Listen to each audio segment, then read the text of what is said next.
नमस्कार साथियों, आप सभी का स्वागत है हमारे इस न्यूज चैनल में। दर्शकों, अभी हम खड़े हैं सतलोक आश्रम धनाना में और यहाँ पर देखिए हमारे पीछे कितनी सारी यहाँ पर जो भीड़ है वो एकत्रित है। और ये जो भीड़ है कुछ इसमें से जो है संत रामपाल जी महाराज जी के शिष्य हैं और कुछ जो है जगत के लोग हैं जो संत रामपाल जी महाराज जी के शिष्य नहीं हैं। तो यहाँ पर इन दोनों पक्षों के बीच में जो है यहाँ पर आध्यात्मिक ज्ञान चर्चा शुरू होने वाली है। तो आप इस वीडियो को जरूर पूरा देखें। तो सबसे पहले हम शुरुआत करते हैं जो संत रामपाल जी महाराज जी के शिष्य नहीं है। नमस्कार जी, क्या नाम है आपका? नमस्कार, अमर सिंह लोधी। सर, आप कहाँ से आए हैं? एमपी जिला रांची। आप एमपी से आए हैं, तो क्या जानना चाहते हैं आप संत रामपाल जी महाराज जी के विषय में? देखिए, पहले तो मैं ये बता दूं, हम लोगों ने ये हमारे राम जन्मभूमि पर संत रामपाल जी महाराज ने विशाल भंडारा रखा था 1 महीने का। तो हम लोगों ने और बहुत से मतलब हमारे जो हिंदू समाज के जो हैं अनुयायी और जो भी दर्शक हैं, तो राम जन्मभूमि पर गए थे। तो वहाँ पर भंडारा विशेष प्रकार से मतलब विशेष क्या, हम भी उसका वर्णन नहीं कर सकते, इतना अच्छा भंडारा किया था। तो यहाँ पर ये धनाना धाम में हमने सोचा कि यहाँ भी मतलब जब वहाँ भंडारा हो रहा था यहाँ का भंडारा भी हम देखें। तो हमारे यहाँ भगत जी के साथ हम आए हैं यहाँ पर। तो यहाँ देखने में तो मतलब विशाल भंडारा भी हो रहा है और अच्छी तरह से हो रहा है, सब कुछ अच्छा लग रहा है। लेकिन हमारा कुछ एक बात समझ में नहीं आती कि ना तो यहाँ पर जैसे अभी हमारे नवदुर्गा चल रहा है, यहाँ पर ना कहीं दुर्गा जी की फोटो दिख रही, न कहीं कोई उनकी आह्वान या कोई विसर्जन या कोई किसी प्रकार की पूजन हवन कुछ भी नहीं दिख रहा। तो हम ये पूछना चाहते हैं, क्या ये हमारे संत रामपाल जी महाराज आप लोग जो उनसे जुड़े हुए हैं, तो क्या ये देवी जी को मतलब नहीं मानते क्या? इसके बारे में बताएंगे कोई? जी, तो देखिए अभी यहाँ पर सर ने एक बहुत बड़ी बात कही है कि संत रामपाल जी महाराज क्या दुर्गा जी की भक्ति छुड़वाते हैं, क्या है मतलब इस बारे में बताइए आप सबसे पहले। लेकिन आप परिचय दीजिए पहले आप। मेरा नाम हेमंत दास है, मैं एमपी का रहने वाला हूँ। और जो भाई ने बात कही है कि आपके संत रामपाल जी महाराज जी हैं, यहाँ पर दुर्गा का कोई यहाँ पर ना तो चित्र दिखाई दिया है, ना यहाँ पर कोई उनका हवन होते नजर आ रहा है, ना कोई यहाँ पर मतलब जो जैसे प्रतिमाएं होती हैं उनकी पूजाएं होती हैं और पाठ प्रकाश चलते हैं उनके, मतलब कोई भी नजर नहीं आ रहा है। उनका कहने का मतलब, तो क्या देवी जी को छुड़वा दिया है क्या संत रामपाल जी महाराज जी? तो मैं भाई से बताना चाहता हूँ कि संत रामपाल जी महाराज जी ने देवी को छुड़वाया नहीं है, लेकिन जो जितने भी आपके धर्मगुरु हैं, जितने भी संसार में धर्मगुरु हैं, सब देवी जी की उल्टी साधना करवा रहे हैं, जो अपने शास्त्रों में वर्णित नहीं है वो करवा रहे हैं। और जबकि संत रामपाल जी महाराज जी देवी जी का मूल मंत्र जो है जिससे मोक्ष होगा, वो मूल मंत्र संत रामपाल जी महाराज जी देते हैं अपने भक्तों को। संत रामपाल जी महाराज जी अकेली देवी नहीं, जितने भी अपने देवी देवता हैं सभी का आवाहन करते हैं, सभी का सत्कार करते हैं। जो असुर कंदन रमणी होती है उसमें सभी का सत्कार करते हैं। और जितने भी जैसे अपने जो 3 देवता हैं ब्रह्मा विष्णु महेश, इनका पहले तो संत रामपाल जी महाराज जी इन्हीं के मंत्र देते हैं, दुर्गा गणेश इन्हीं के मंत्र दे करके, और फिर हमको अपने अंदर कमल है उनसे बरी करेंगे जब तो हम यहाँ से निकलेंगे, जब तो हमारा मोक्ष होगा। तो संत रामपाल जी महाराज जी का उद्देश्य केवल दिखावा नहीं है, जैसे जितने आपके धर्मगुरु हैं वे केवल दिखावा पाखंडवाद फैला रहे हैं, जबकि संत रामपाल जी महाराज जी केवल मोक्ष मार्ग चला रहे हैं। उनका उद्देश्य केवल मोक्ष कराना है। जब यहाँ पर हम फंसे हुए हैं, जो हमारा काल लोक है, यहाँ पर जन्म मृत्यु का सबको रोग लगा हुआ है, इससे मुक्ति पाने के लिए संत रामपाल जी महाराज जी ने यह मिशन चलाया है। और उनने जो अपने सभी सदग्रंथों में जो भक्ति विधि है उसको खंगाल करके बिल्कुल अध्याय श्लोक नंबर सभी प्रमाणित करके हमारे सामने रखे हैं और हमको सही भक्ति विधि बताई है। और जो भक्ति विधि दुर्गा की है उसको हम लोग सभी करते हैं। क्योंकि आप कह रहे हैं आप दुर्गा की कितनी साधना करते हैं, आप दुर्गा का कितनी बार नाम लेते हैं दिन में? हम लोग पर डे 108 बार दुर्गा का नाम लेते हैं, सुबह 108 बार, शाम को पर डे लेते हैं सभी, और अब सभी देवताओं के लेते हैं। उनके जो मूल मंत्र है उनका जाप करते हैं। लेकिन सर इन्होंने जो कहा है कि यहाँ पर दुर्गा जी की फोटो क्यों नहीं है? देखिए, दुर्गा जी की फोटो, देखो फोटो होती है केवल क्या है, याद दिलाने वाली चीज। हमारे गुरुजी जो मंत्र देते हैं उन मंत्रों के कार्ड में हमारे सभी देवताओं की फोटो रहती है, याद दिलाना होता है। जब उनका सुमरन कर रहे हैं वैसे दिखा करके चित्र लगा देंगे तो उससे क्या होगा? या मूर्ति बना दें उसमें हम जल चढ़ाने लगे या फूल चढ़ाने लगे या कुछ भी चढ़ाने लगे, उससे लाभ थोड़ी होगा। लाभ होगा क्योंकि हमारे शास्त्रों में इसको मना किया है। जैसे रामायण में स्पष्ट लिखा हुआ है कि रामायण में लिखा है, कलियुग योग न यज्ञ न ज्ञाना, एक आधार नाम गुण गाना। कलियुग के अंदर कोई पाखंड करने की जरूरत है ही नहीं, स्पष्ट कह रही है। नवदा भक्ति में कहा है, कलियुग योग न यज्ञ न ज्ञाना, एक आधार नाम गुण गाना। उनका नाम जाप करना है, हम उनका सबका नाम जाप करते हैं और जिससे हमारा कल्याण होगा।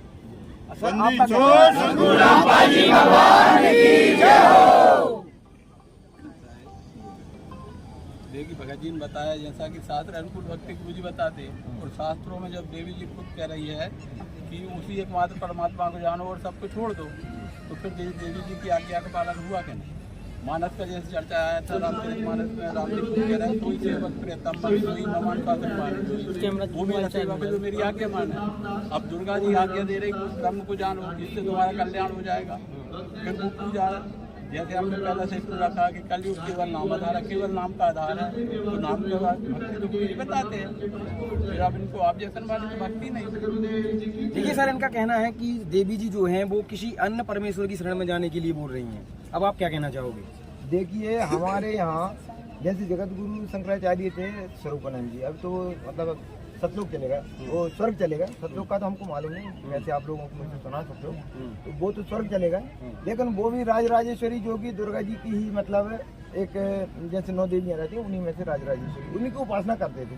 अच्छा, इन नवदुर्गों में ये जो अभी चैत्र की नवदुर्गा चल रहे हैं, इन पर भी उनका हवन यज्ञ चलता था और मूर्ति पूजा भी होती थी। उसके बाद जो कुंवर अश्विन के महीने में, जो कुंवर के महीने में जो नवदुर्गा रहती हैं, तो उनमें भी उनका हवन यज्ञ चलता था। और हम लोगों को भी मतलब हम 9 दिन व्रत भी करते हैं, जिससे कि मतलब हम लोगों का स्वास्थ्य भी ठीक रहता है और हमको पुण्य लाभ भी मिलता है। ब्राह्मणों को भोजन भी कराते हैं, कन्या भोजन भी कराते हैं हम लोग, और हवन यज्ञ भी करते हैं। तो क्या हम फिर ये गलत कर रहे हैं? देखिए सर, इनका कहना है कि जो ये नवदुर्गा में ये जो लोग जो है व्रत भी करते हैं, काफी सारी साधनाएं करते हैं, तो क्या वो गलत है सर? देखिए, पहले भाई ने कहा है कि हम व्रत करते हैं। व्रत करने के लिए तो अपनी गीता जी में स्पष्ट मना किया है।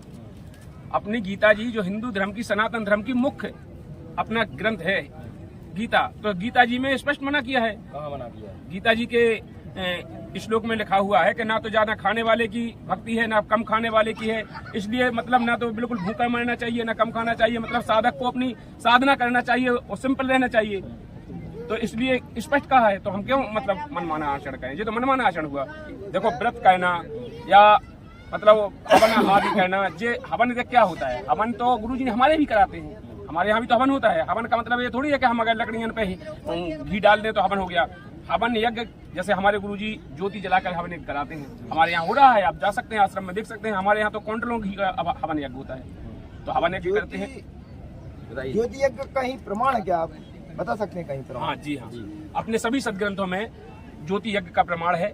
जैसे श्रीमद् भगवत देवी गीता में और देवी पुराण में, चारों वेदों में, सभी में प्रमाण है कि हवन यज्ञ करना चाहिए ज्योति के द्वारा। अब हम ज्योति के द्वारा करते हैं, जो शास्त्र में बताया, आप लोग कहते हैं लकड़ियों में हवन कर देते हैं, तो उससे कोई लाभ नहीं होता है। मनमाना आचरण करने से लाभ नहीं होगा। श्रीमद् भगवत देवी गीता जी में लिखा है कि जो अध्याय 16 के श्लोक नंबर 23 में कहा है कि जो शास्त्र विधि को त्याग कर अपनी इच्छा से मनमाना आचरण करता है, ना तो उनका मोक्ष होता है, न गति होती है, न किसी प्रकार का सुख होता है। और अध्याय 16 के श्लोक नंबर 24 में कहा है, इसलिए अर्जुन तेरे लिए कर्तव्य व कर्तव्य शास्त्र ही प्रमाण है। शास्त्र के आधार से तू भक्ति करेगा तो तेरा कल्याण होगा, नहीं नहीं होगा। तो हम शास्त्रों के आधार चलेंगे कि नहीं चलेंगे? तो हम शास्त्रों के आधार से भक्ति करते हैं। सर, आपका क्या कहना है व्रत को लेकर? देखिए भाई साहब, जी भाई लोग यदि परमात्मा के मार्ग को मानते हैं, शास्त्र अनुकूल भक्ति करना जानते हैं, तो फिर विधान है सारे। जैसे इन्होंने व्रत का कहा, गरुड़ पुराण के 16वें अध्याय के 98वां श्लोक है, उसमें लिखा ताव तपो व्रतम तीर्थम जप होम अर्चनादिकम वेद शास्त्र आगम तत्व था आप तत्व न विदिते। मतलब ये सब चीज़ें तब तक है जब तक जिसको तत्व का ज्ञान नहीं है। और ज्ञान होने के बाद में ये नहीं है। गीता अध्याय 9 श्लोक 23 में कहा, यद्यपि श्रद्धा से जो काम अन्य देवताओं को पूजते हैं, वे भी मुझको ही पूजते हैं, किंतु उनका वह पूजन अविधि पूर्वक अर्थात अज्ञान पूर्वक है। और गुरुजी ने जो मोक्ष का मार्ग बताया है, वो गरुड़ पुराण के 6 अध्याय के 19 श्लोक में लिखा है कि जीव ने ये वादा करके आया है कि परमात्मा इस बार हमको बाहर कर, फिर ऐसा उपाय करूंगा जिससे पुनः गर्भ में ना आए। वो मोक्ष का मार्ग गुरुजी बता रहा है। उसको देखने में ये मार्ग में तो पूरी बाधा आ रही, जैसे जो नर प्रतिमा को दिखावे योनि संकट फिर बार बार आना मूर्ति पूजा। तो देखिए सर, यहाँ पर इन्होंने काफी सारे प्रमाण दिए हैं आपकी भक्ति साधना को लेकर कि ऐसी जो भक्ति साधना आप लोग करते हैं उसका शास्त्रों में कहीं कोई प्रमाण ही नहीं है सर। देखिए क्या है, हम लोग हमारे जो धर्म गुरु हैं, ब्राह्मण देवता हैं, हम उनको पूजते चले आ रहे हैं और वो जो हमारे लिए भक्ति विधि बताते हैं वो इसके अनुसार करते हैं। लेकिन भाई साहब ने अभी तक जो बताया है, तो हमने अभी तक ना तो ये वेद पढ़े, ना अभी तक कई मतलब हमने उसमें खोज की। तो फिर मतलब ये वास्तव में आप जो बता रहे हैं कि फिर गीता जी में यदि लिखा है कि शास्त्र विधि को त्याग कर यदि हम मनमान आचरण करेंगे तो उससे कोई लाभ नहीं होगा। तो सर, आपका क्या कहना है संत रामपाल जी महाराज जी को लेकर? सर, मेरा ये कहना है कि प्राचीन काल से भारतवर्ष में देवी देवताओं की पूजा होती आ रही है जी। देवी जी को विशेष रूप से हिंदू धर्म के लोग मानते हैं और देवी जी को जो है सर्वशक्तिमान भी बताते हैं।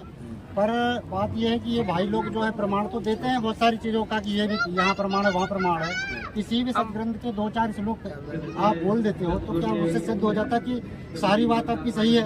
उसमें कहीं देवी जी की भक्ति का भी तो लिखा है। आप जैसे मनाका बोल रहे थे उसमें भक्ति करने का भी लिखा है, तो हम कैसे माना कि आपकी बात सही है? क्वेश्चन किया है परंपरा को लेकर कि हमारी जो रीति रिवाज है शुरुआत से ही देवी जी दुर्गा जी की भक्ति चली आ रही है, लोग करते आ रहे हैं और आज भी लोग वो लोग कर रहे हैं, तो आप इनको गलत कैसे बता रहे हो? देखिए अपने सदग्रंथों में देवी जी ने स्पष्ट लिखा है कि उस ब्रह्म की पूजा कर, और ब्रह्म कह रहा है श्रीमद् देवी में गीता जी में कि उस पूर्ण ब्रह्म की भक्ति कर। अध्याय 15 के श्लोक नंबर 16-17 में स्पष्ट कहा है कि ब्रह्म परब्रह्म पूर्ण ब्रह्म तीन पुरुष उत्तम पुरुष तू अन्य परमात्मा की उदाहरण, उस परमात्मा तो कोई और है। तो मतलब वो स्पष्ट कह रहा है कि वो और कोई है परमात्मा। तो मतलब देवी ब्रह्म की कह रही, ब्रह्म तक की भक्ति की साधना बता रही है, जहां तक कि उसे पता है वो बता रही है। इसके बाद ब्रह्म को पता है कि मैं भी उसी की शरण हूँ, वो स्पष्ट कह रहा है ब्रह्म कि मैं उसी की शरण में हूँ, उस परमात्मा की भक्ति मैं भी करता हूँ। तो वो क्यों पूर्ण परमात्मा की भक्ति करना चाहिए कि हमें देवी जी की भक्ति करना चाहिए? आपका परंपरा को लेकर क्या कहना है? देखिए परंपराएं तो ये सब लोक वेद है, ये तो सब हमारे जो धर्मगुरु थे इनने अपनी रोजी रोटी के लिए ये परंपराएं बना रखी हैं और हम सभी जीवों को फंसा रखा है। क्योंकि जितने भी धर्मगुरु हैं ये अपनी रोजी रोटी चला रहे हैं। इनका मूल उद्देश्य है ना मोक्ष से किसी से मतलब नहीं है, ना किसी के दुख से मतलब है, ना किसी का कल्याण कराने से मतलब है। इन्हें अपनी रोजी रोटी से मतलब है।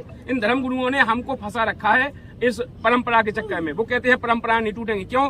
परंपरा तो पहले ये भी थी कि हमारे कोई पुरखा पढ़ते लिखते नहीं थे, कोई पूर्वजन पढ़ते नहीं थे, केवल ब्राह्मण पढ़ता था और अन्य जाति नहीं पढ़ती थी। तो क्या आज भी क्यों नहीं वो परंपरा चल रही है? आज क्यों सब लोग पढ़ा रहे हैं अपने बच्चों को? परंपरा क्यों तोड़ दी आप लोगों ने? उसी परंपरा पे आओ ना, अगर परंपरा पे बात आती है तो देखिए पहले हमारे अनपढ़ लोग थे, उनको पता नहीं था। ब्राह्मण वर्ग ने हमको गुमराह किया है, हमारे धर्मगुरुओं ने पाखंडियों ने हमको भक्ति मार्ग से दूर किया है।